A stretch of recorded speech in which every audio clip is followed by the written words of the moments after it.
imagine that you have children who have a certain low-level amount of neurological trouble when they're infants.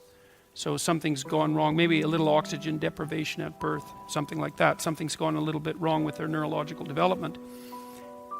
Assuming that the damage isn't too severe, those children will stabilize and normalize if they have at least one well put together role model in their life.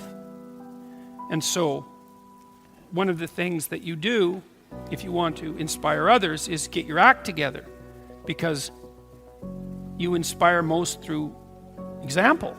It's much more powerful than words. Words are very powerful if they're also accompanied by example. But the best thing you can do is start putting things together around you. There's plenty of things to put together. It's a good meditative exercise, and I think this is the proper form of prayer, let's say, assuming that there is such a thing.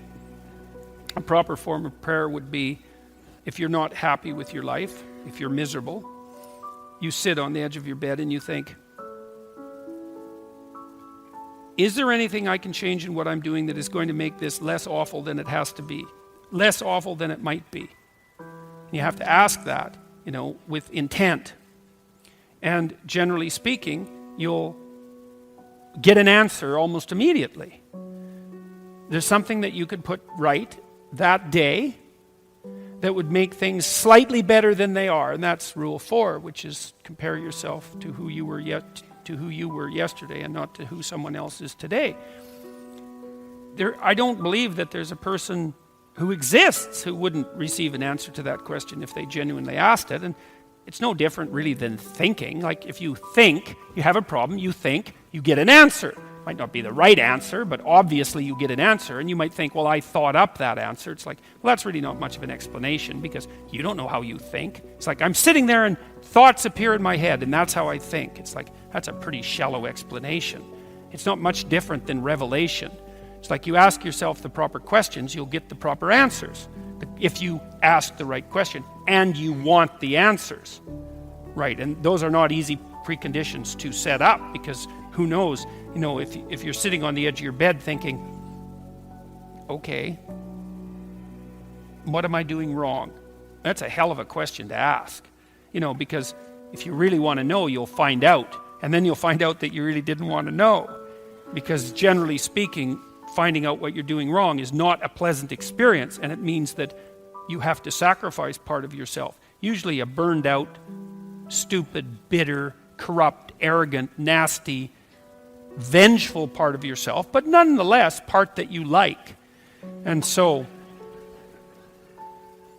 you can, I think that room for those incremental improvements exists within everyone's grasp. And I think that it's a humble thing to do, to ask how you could improve incrementally without interfering with anyone else, like it's your problem, not theirs. But I think that the consequences of maintained incremental improvement are anything but incremental. You get compound interest on incremental improvement. There's another rule in the New Testament called the Matthew principle. Economists use it, and the rule is, to those who have everything, more will be given, and from those who have nothing, everything will be taken. It's actually a description of the way the world works, interestingly enough. You know that if you've ever played Monopoly, because that's what happens if you play Monopoly. And there's a reason for that, that's a deep reason. And it's a very harsh rule, because it means as you start to wander off the path, let's say, the probability that you will wander further off the path increases non-linearly. And that's a terrible thing to know. As you wander towards the edge, the probability that you'll fall off the cliff increases. And that's a statistical justification for the concept of hell. But as you improve, the probability that each improvement will produce a further improvement increases.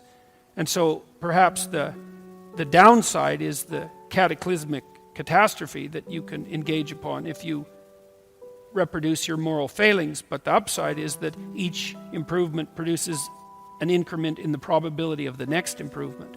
And I've seen that. It's a truism among behavioral psychologists. Although they don't generally phrase it that way, If you're a behavioral psychologist, and I am a behavioral psychologist, what you do is you find out what, essentially you help a person establish their aim, and then you break down what they're trying to do into attainable units, and you negotiate with them. You say, well, look, they say, I'm not making use of my time very well, spending 3 hours a day playing video games. You say, well, okay, hypothetically, how much time would you like to spend playing video games? And they say, well, I could probably spend an hour a day without it interfering with the rest of my life, which is kind of the issue, right? Because if you play video games, fine, but maybe 3 hours means that you're not doing your homework or something, and that's not a good game. So you say, okay, well, I want to play for an hour a day. It's like, okay, well, can you shift to an hour a day right now? And this is supposed to be an honest conversation. And the person says, no, I've tried that lots of times. Every time I try, I just fail. And so you don't say, well, quit failing, go play 1 hour a day, and the problem will be solved. That's a stupid strategy.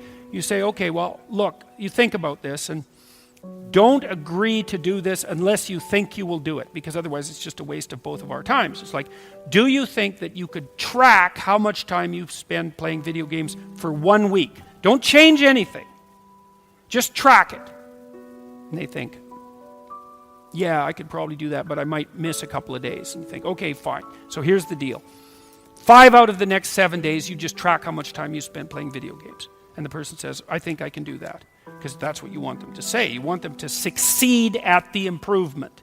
It's not much of an improvement, but it's something, right? Then they come back and they say, well, yeah, I was playing about 4 hours a day. And so you say, okay, well, fine, good work, man. You got it tracked. Now we know the parameters of your problem. It's actually a little worse than you thought, but at least you had enough sense to measure it. We know where you're at. Okay.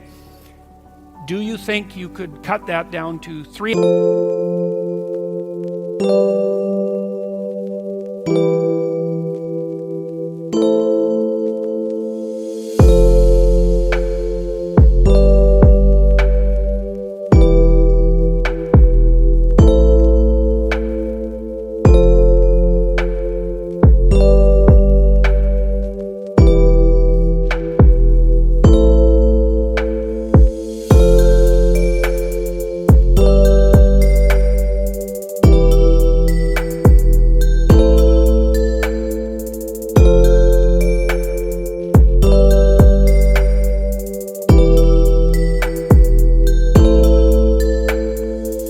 Hours every day.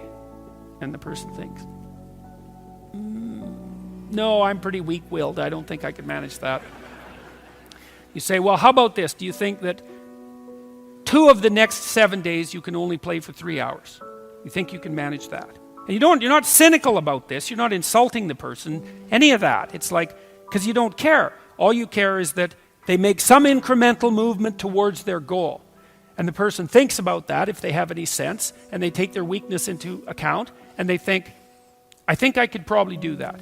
And then they come back the next week, and they say, I managed to spend 3 hours a day playing video games for 3 days, and the rest were 4 hours. And you say, good work, man.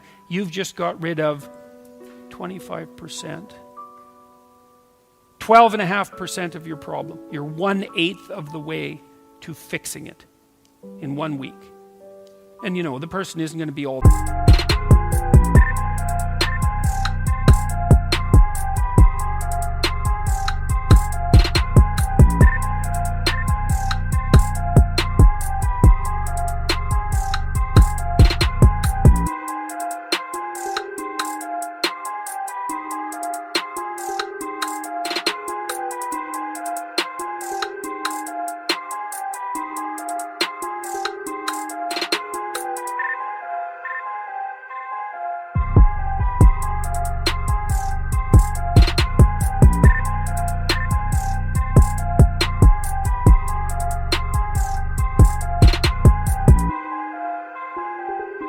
that thrilled with themselves because they don't do the arithmetic and they don't do the projection. They think, well, I'm still pretty damn useless. I'm playing 25 hours worth of video games a week. It's nothing to pat myself on the back for. It's like, yes, it is. It's a marked, measurable improvement, and it's a move in the right direction. And then you also tell the person, look, the other thing you got to understand is you're not going to improve like this. You're going to improve like this.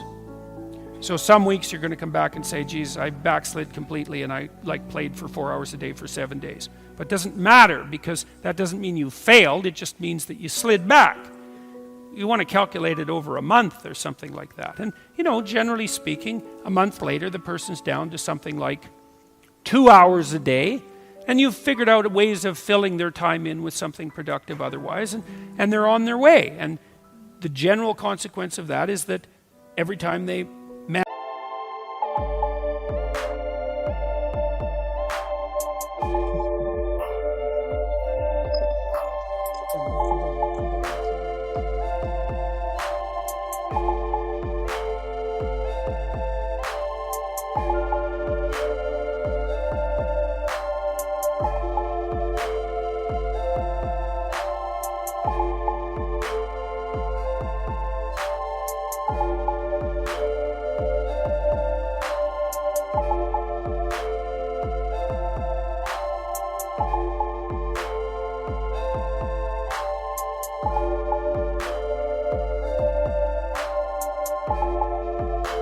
an accomplishment, they get a little stronger in character, they get a little bit more confident in their ability, they get a little bit less racked with self-disgust, they get a little bit more hopeful about the future, and they get more confident that they can make another change.